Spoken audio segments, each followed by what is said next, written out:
जय हिंद दर्शकों, आप देख रहे हैं जेपीएम न्यूज और मैं रियासत अली।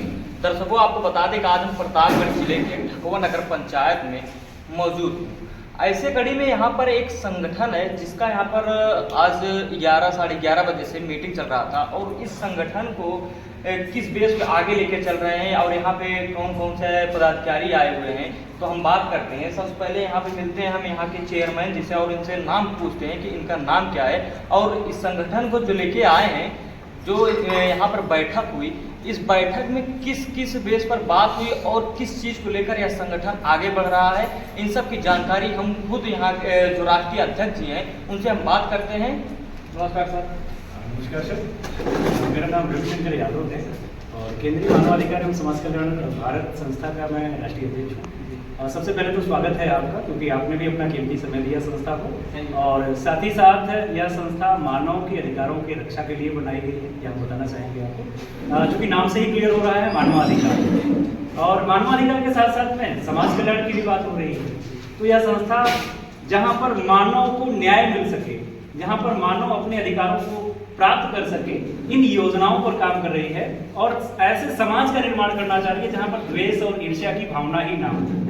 क्योंकि हम आप जिस दिन जन्म लेते हैं उसी दिन हमको आपको हमारा संविधान मौलिक अधिकार देता है और अपनी जो संस्था है केंद्रीय मानवाधिकार एवं समाज कल्याण भारत, यह मानव के अधिकारों के लिए ही कार्य कर रही है। संस्था ने उद्देश्य ही बनाया हुआ है कि हर मानव को उनके अधिकार प्राप्त हो सके, वो अपने अधिकारों के बारे में जान सके, इन योजनाओं पर काम करें। सर, अगर अधिकार की बात करें, आप बेस पर अधिकार बेस पर बात कर रहे थे, अभी मीटिंग में मैं भी बैठा था, तो उसमें आपको कुछ लोगों को कार्य करने के लिए या फिर किसी और क्षेत्र में उनको आगे बढ़ाने के लिए वो क्या क्या थे, क्या आप बता सकते हैं? बिल्कुल, देखिए सर, हमारे जो संस्था के उद्देश्य हैं उसमें प्रमुख उद्देश्य है हमारा मानवाधिकार और संविधान की निःशुल्क जानकारी देना।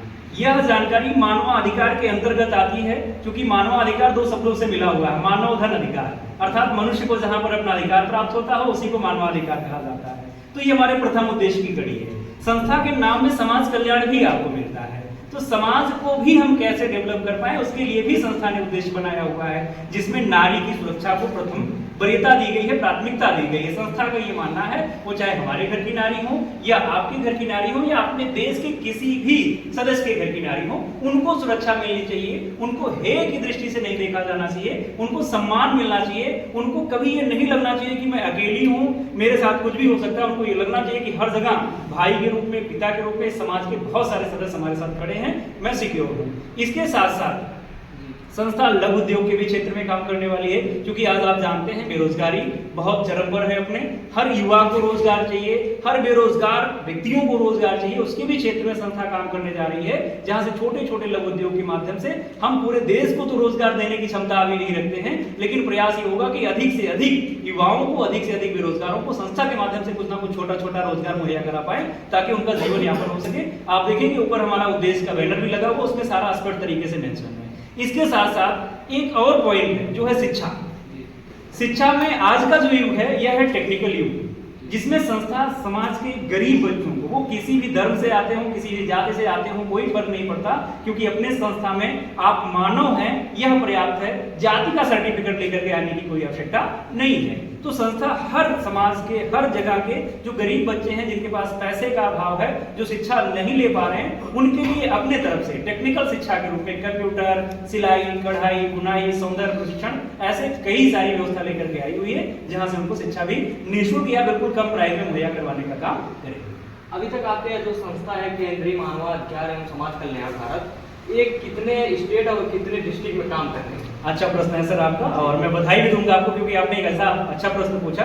अपनी जो संस्था है इसकी शुरुआत तो उत्तर प्रदेश के आजमगढ़ जिले से की गई, लेकिन आज गर्व हो रहा है कि अपने भारत के 19 राज्यों में हम सफलतापूर्वक पहुंच गए हैं, जहां पर संस्था का सदस्यता अभियान, आर्थिक सहायता अभियान और साथ ही साथ जो हमारा उद्देश्य है उस पर काम होना शुरू हो गया है। और संगठन आया आपका कभी जो इतना तेजी से फैला 19 राज्यों में काम कर? अच्छा प्रश्न है आपका सर।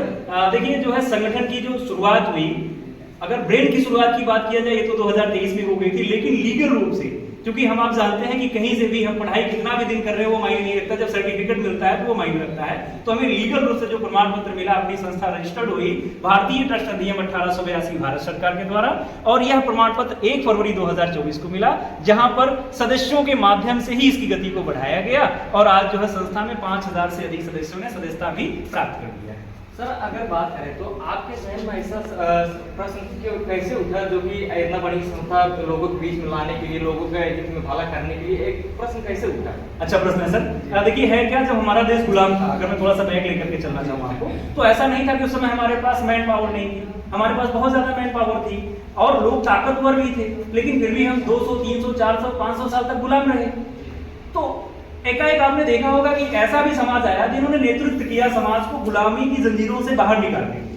तो नेतृत्वकर्ता जो थे, हमारे जो लीडर थे उस समय, जिनका नाम लेने से रोम रोम गर्व से गर्वान्वित हो जाता है, जैसे भगत सिंह जी, चंद्रशेखर आजाद जी, सुभाष चंद्र बोस, जैसे बहुत सारे त्यागी थे जिन्होंने त्याग किया, देश के लिए अपने आप को बलिदान कर दिया, न्यौछावर कर दिया। उन्होंने भी उस टाइम दिमाग में लाया कि हमें अपने देश को आजाद करने के लिए योजनाबद्ध तरीके से काम करना होगा, तब हमारा देश आजाद होगा। और उनका परिणाम स्वरूप क्या रहा कि आज हम आजादी को बढ़िया से एंजॉय कर रहे हैं। उन्होंने मेहनत कर दिया, लेकिन कहीं ना कहीं उनकी मेहनत बेकार ना जाए, उनके विचारों को ध्यान में रख करके, क्योंकि हमारा देश संविधान से चलता है और हमारे देश के ज्यादातर लोग अपने अधिकारों को नहीं जानते हैं, इसलिए हमारे अंदर भी एक विचार आया, हमारे मैनेजमेंट के अंदर एक विचार आया कि हम लोग भी एक ऐसी योजना पर काम करें जहां से अपने भारत के हर निवासी को अपना अधिकार पता हो, ताकि उनको कोई मिसयूज ना कर पाए, उनको कोई फर्जी तरीके से फंसा ना पाए। और अभी तक एक बात और करें तो अभी तक पूरे संगठन में कितने मेंबर्स हो चुके हैं? सर 5000 से अधिक सदस्य हमारे पास हो चुके हैं। 5000 से। अभी मतलब कि आप और स्टेट में बढ़ाना चाहते हैं? बिल्कुल सर, हम तो पूरे भारत में कार्य करेंगे, क्योंकि भारत सरकार ने हमको अप्रूवल दिया। हमारा कार्य क्षेत्र संपूर्ण भारतवर्ष है और जरूरत पड़ेगी तो भारत के संविधान की जानकारी भारतवासियों को देने के बाद विश्व में जितने भी देश संविधान से चलते हैं वहां भी चल करके अपना अभियान चलाएंगे, उन देश के लोगों को भी उनके संविधान के बारे में जानकारी। और सर अभी काम करेंगे। एक चीज आपने कहा, बहुत ही अच्छी बात कहा कि संविधान के बारे में या फिर मौलिक अधिकार के बारे में लोगों को निःशुल्क जानकारी दी जाएगी। यह जानकारी किस प्रकार से लोगों के बीच तक पहुंचाया जाएगा, इसको थोड़ा सर देखिए, बहुत अच्छा प्रश्न है आपका। देखिए हमारी संस्था का ये मानना है कि जैसे विद्यालयों में अनेक सब्जेक्ट पढ़ाए जाते हैं, हिस्ट्री पढ़ाई जाती है, ज्योग्राफी पढ़ाई जाती है, अदरवाइज साइंस पढ़ाया जाता है, मैथ पढ़ाया जाता है, इंग्लिश पढ़ाया जाता है, जो भी सब्जेक्ट पढ़ाए जाते हैं, संस्था ये चाहती है कि हर विद्यालय में हमको संविधान भी पढ़ाया जाए ताकि सबको जागरूकता मिले। यदि सरकार या और भी जो भी संस्थान हैं, जो बोर्ड्स हैं, वो हमारे इस मिशन को एक्सेप्ट करते हैं तो ठीक है, नहीं एक्सेप्ट करते हैं तो संस्था अपने स्तर से ऑनलाइन टेक्नोलॉजी का सहारा लेकर के, सोशल मीडिया का सहारा लेकर के, आप जैसे साथियों का सहारा लेकर के, अपने सदस्यों का सहारा लेकर के भारत के हर नागरिक के पास तक पहुंचेगी और उन्हें ये बताएगी कि आपके ये अधिकार हैं जो आपको संविधान के अनुच्छेद संख्या 12 से लेकर के अनुच्छेद संख्या 35 तक लिखित रूप में प्राप्त है। थैंक यू हमसे बात करने के लिए सर। जैसे दर्शकों आप देख रहे हैं, केंद्रीय मानवाधिकार एवं भारत समाज कल्याण भारत के फाउंडर हैं, इनसे बात करके जानकारी प्राप्त हुई कि जो संगठन है लोगों के हित के लिए कार्य कर रहा है। आपको बता दें कि सबसे पहले इनका कार्य यह है कि नारी शक्ति, और दूसरा यह है कि संविधान के बारे में लोगों को फ्री में जानकारी देना।